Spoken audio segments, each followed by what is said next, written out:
Alrighty, back for a much belated video, I guess. Thought we'd better get up to date a little bit more with a few things going on and stuff like that. We haven't done a video for a while, and the last one we did was a pretty historic one. But in short, Mark II's going real well. I've done probably 3 more track days since that last one at Hamptons, and they've all been at Taupo. Yeah, so had like a Matsuri, 2 Matsuris? Yeah, 2 Matsuris, and then there's one of Taupo's private days. And then I did one of Taupo's own events a couple of months ago, I guess. That was sweet because there was literally 12 cars there all day, and there was just a rolling pit, so we got heaps of track time. The only thing that didn't go quite right there was I forgot to top up the oil after an oil change, and I was running like 20 psi of boost and 20 psi oil pressure, and yeah, that wasn't great, but thankfully Chris had all the cuts, the appropriate cuts in the link, which made everything sweet, so it cut out and we picked it up pretty quick, and had a mean time there. Yeah, it was really good to have the car start feeling good without any issues. It seems like the suspension's really settled in a bit more. There's another video which I haven't put out, it's just too old. This car has MCA reds in it now. So you can really see it, but yeah, so we got MCA reds from Australia. It had G Ready Type S in there before, so yeah, they're like they're all custom spec really. I've got a 6 kg rear and a 23 kg front, and obviously they valve the shock to suit that spring rate. So yeah, I think it's probably taken the 3 full track days for them to really settle in. They actually feel really good now. I guess another thing I haven't really spoken about is I've entered D1NZ next season. So not the full season at this stage, I've just entered a couple of rounds. So Taupo, Manfield and probably Hamptons I'll end up doing as well if the car lasts. So these last few track days I've actually been trying the car out on a 235 radial, which really actually surprised me how well the car felt. I'm actually using a 235 45, so it's a slightly chubbier tyre, a taller sidewall. I feel like that might give a little bit more side bite. I mean, the car still feels floaty as slippery, but it is what it is. And I think this last track day, which was the last Matsuri event at Taupo, the car felt wicked. And yeah, I honestly, I mean, I'm no amazing driver, but I struggled to feel the difference between a 265 semi, because I had some of those that weekend, and the 235 45. I think because Taupo is quite a big open pinned track, either way your tyres are getting toasted. Had these on about 14-15 psi. There's an actual limit in D1NZ. When I talk about D1NZ, I'm talking about Pro Sport, I'm not talking about Pro. There's a tyre pressure minimum of 14.7, so 1 bar. So I ran them on 15 psi and didn't have any issues with the beading or anything like that. So yeah, the car felt good. Literally just put tyres and gas in the thing the last couple of events pretty much. And yeah, it's been going great. Another video that I haven't put out, did a bit of a weight reduction on the thing. So we've got Lexan, well not Lexan, it's just polycarb windows in the front. So I just knocked up these, got the polycarb off one of our suppliers for work. So just knocked these up. They're actually pretty good. No rear windows at all. Gutted the doors. Got a polycarb rear window, and also chopped the boot floor out. This was mostly boredom during the COVID lockdown that we had.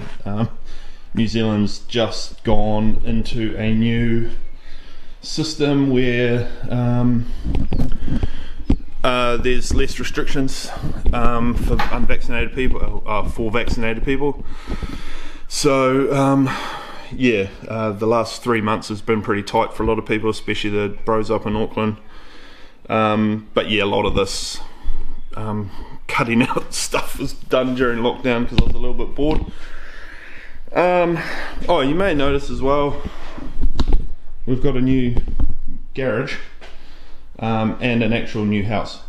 We still have our house where my workshop is, but I've moved my parents into that house and we've moved into their house because it's a bit bigger. So yeah, eventually I'll have a new workshop for work, which hopefully we'll be moving in there early next year. So I'll be moving all my car stuff up to the red house up on the hill, and I'll have the workshop up there for my car stuff. So yeah, that's pretty much the gist of this car. I had entered a couple of days at Manfield, but they both got cancelled. Oh, actually no, one of them didn't get cancelled, I just didn't end up going. But yeah, hopefully get one more day in this side of Christmas. There might be something happening in a couple of weeks, which I'm hoping to get to.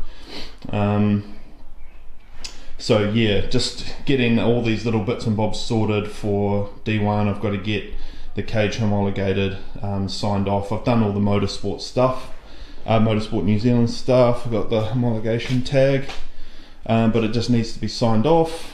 A few other little bits and bobs to do. Got new harness in there. Got a new Race Tech harness. That's a Hans harness, so we've got to run a Hans device for pro sport or any motorsport, I think, in New Zealand now. It's a 6.1, so has the crotch strap. It actually feels really good, so much better than the 4-point, to be honest. Feel a lot more secure. What else have I been doing? I had issues, actually. I spat a belt out at that Taupo only day.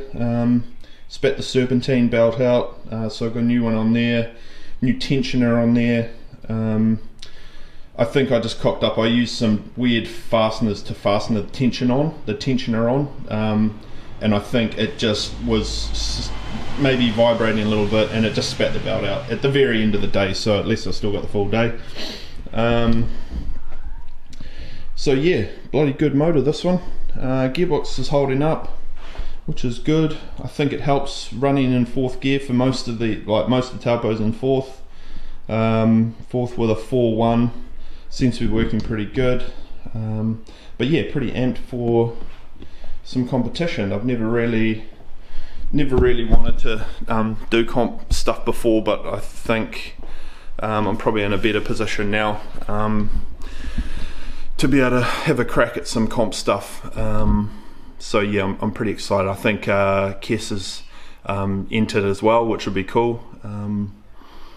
Yeah, so that's the Mark II. We also have a new project. So this is the new project. This is a JZX110 Verossa. I actually built this car about 5 years ago.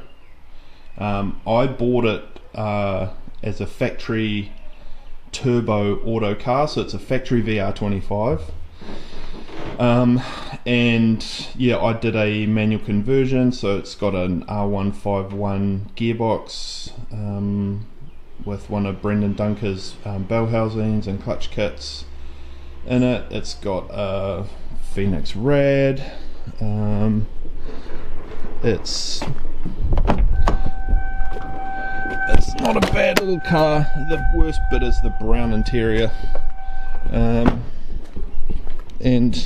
the rolled arches, but we'll fix that. So yeah, factory engine, Phoenix Rad, put an oil cooler on it. Otherwise it's all factory. Got some BCs in there. So yeah, all Cusco sway bars, Cusco upper arms. It's got some goodies. So we're going hot boy style on this. Going back to my roots, I guess. Got some brand new N-style flares in there, which are the same ones which are on this car, but these ones have been modified a bit to suit stuff. You know, we chopped out the front and whatnot. Need to paint that. So we're going, yeah, flares. These I bought these off my nephew. These are SSR Viennas. These ones have been relit, so these are a 10.5 plus 5, I think, maybe. And those are the fronts, which are a 18.9 plus 37, which is pretty lame. But they've got a low, I think it's a low disc. I can't remember how it works. It's been ages since I've done dish wheel stuff. Probably run a 235/40 on these, and I'll probably put a 265/35 on these, to be honest. I kind of want that more square sidewall instead of the stretch. But yeah, we'll still make it pretty low, keep all the low boys happy. Also got this sweet dump pipe. This is from Upfab in the US, so I got this off my nephew as well. My nephew has a JZX110.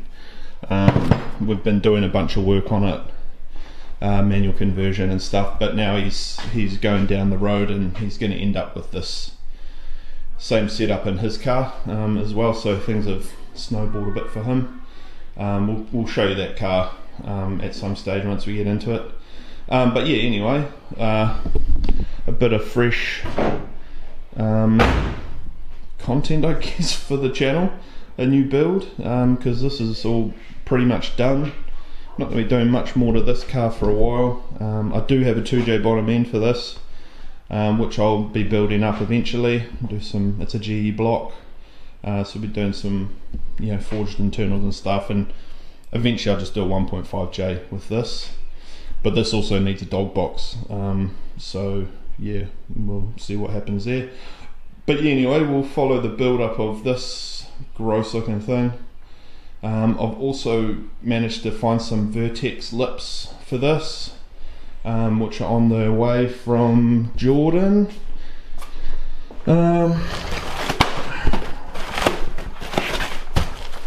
So Jordan Tweed Auto Garage, he's based in Japan now, buddy of ours. So he sorted out these for me, and he's sorting out these Vertex lips. So they're used lips. They're actually designed for a Mark II as well, JZX110. But I know I've had stuff before. When I built this car originally, I imported some stuff from Russia for a 110, and it does fit. It needs a bit of modification, but it does work. So it's just sides and the front lip. This genuine Vertex, which is pretty sick. I need to figure out something to do with the rear, because it's probably look a bit wacky with sides and a front and nothing on the rear. So whether I can find a factory Verossa rear lip, because they do exist, or maybe modify something. I was thinking maybe an Altezza rear lip might fit. Possibly these share the same chassis as an Altezza, so I think this body might be a little wider, but even if we have to modify it, cut it in widthways, and hopefully make something work. But anyway, yeah, we'll follow this build up a little bit on the channel. So that's just a bit of a catch up. We'll try and keep a bit more regular with these. Certainly a bit of content going out while we're pretending to be a race car driver in D1NZ is probably a good thing. So yeah, we'll try and keep it up. But yeah, anyway, we'll see you in the next one.